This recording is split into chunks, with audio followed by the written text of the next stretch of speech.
What's doing, everybody? Welcome back to the channel. Thank you so much for tuning in. If you've never been here before, hit the subscribe button. Everybody else, welcome back to the channel. What I'm going to do today is read you one of the stories that I wrote when I was incarcerated. For those of you that have never been here before, I served 17 years straight in the New York prison system. While I was in the prison system, I found a love of writing. I wrote about 150 short stories. I have read several of them um, into the videos. So some of you that have watched have heard some of my writing before, and I've decided to read one read one to you today. I hope you enjoy it. Let me get right to it. Maybe I'll discuss a little bit of it afterwards. This one is called The Twisted. So if you could just try and relax and imagine the story, let me put on my glasses and get right to it. Thank you for tuning in, guys. Here is The Twisted. The Twisted, the New York State Department of Corrections television program.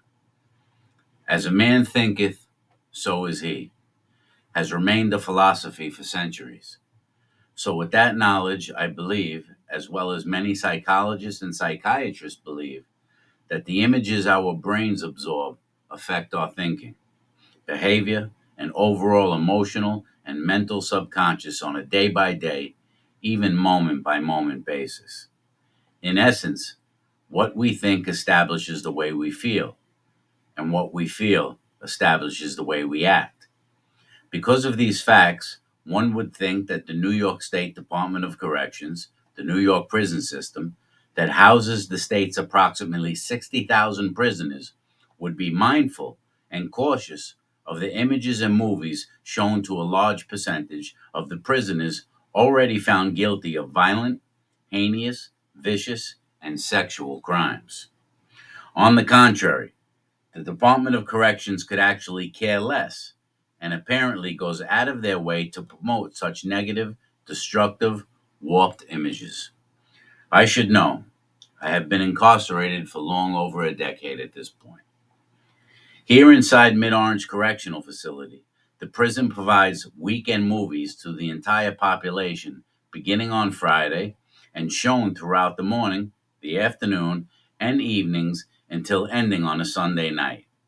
Each movie is shown twice, and this particular movie, titled Law Abiding Citizen, was shown on Friday, February 19th at 11:30 p.m. and the following evening on the 20th at 6:10 p.m. Although it is not mandatory to sit in the television room and watch, it is mandatory that the movies be shown throughout the entire prison. Personally, I have not watched television since 2004, with the exception of a few political discussions that I enjoy. But tonight, my fellow prisoners started getting on my back in a friendly fashion. Come on, Fish, just watch one movie with us. So I pulled up my chair and I ended up watching in complete horror and disgust.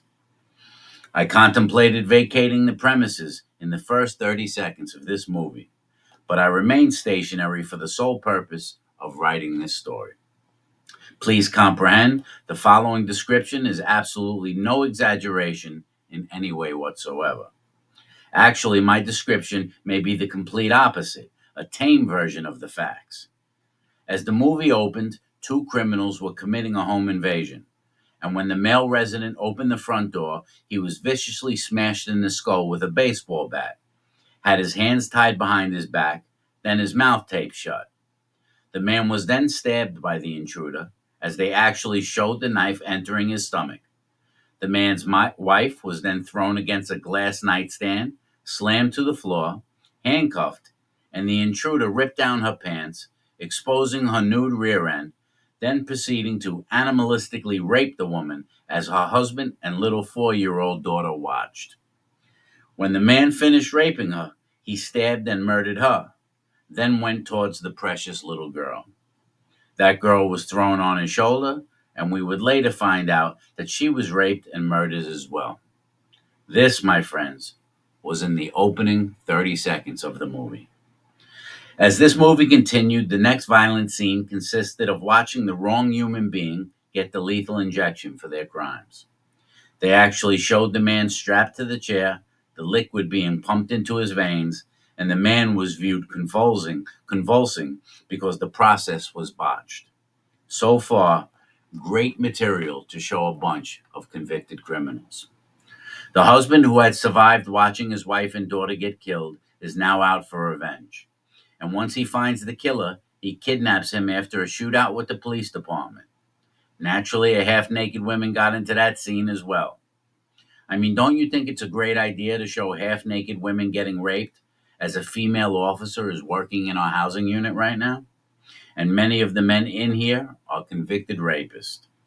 Who is the Einstein in the Department of Corrections that thought of showing this movie? Once the husband kidnaps the killer, he is taken to a warehouse where he ties him to a table, starts injecting him with chemicals, then begins sawing off his legs with a table saw. We find out later that he was cut into 28 pieces, had his fingers removed with a plier, his eyes cut out with a scalpel, and his penis cut off with a saw. And they actually showed the man's torso on the table and his head sitting on another table next to that. It was not long after the husband was arrested, and once inside a prison, he started seeking revenge on the criminal justice system. Another genius idea to show a bunch of convicted felons who are in prison. Soon there, a lawyer is buried alive and eventually killed by some device he is hooked up to in the hole. But the murder after this one takes the cake. They show two men in a double bunk room. I'm sorry. They show two men in a double bunk room, just like we have here, and one of them takes a homemade prison knife and attacks his roommate. He takes the knife and slams it in so insanely into his throat over and over and over again until the blood is shooting several feet into the air, covering the walls, the killer's face, the floor, and once the man is slumped on the floor dead, the killer lays back in his bed with a smile. Naturally, this wouldn't be a movie until a female district attorney is blown up in her car. Another wonderful idea to show prisoners. And then the judge's head is blown off by an explosive device. Another masterful idea to show prisoners. After this, there is a machine gun attack in a cemetery where several more district attorneys are killed. Of course, there is a rocket launcher attack as well. I mean, what movie would be complete without that? Did I forget to say what took the cake earlier? Well, I must have been mistaken. I would have to say the prison escape was just the most ingenious idea to show all the men tonight. Yes, it was all so horrible, but most disturbing for me personally was watching that woman get raped, a little girl to Nona get raped in the movie and killed as well, as I sit in prison that is said to be about 65% sexual offenders. I wonder who approved this movie.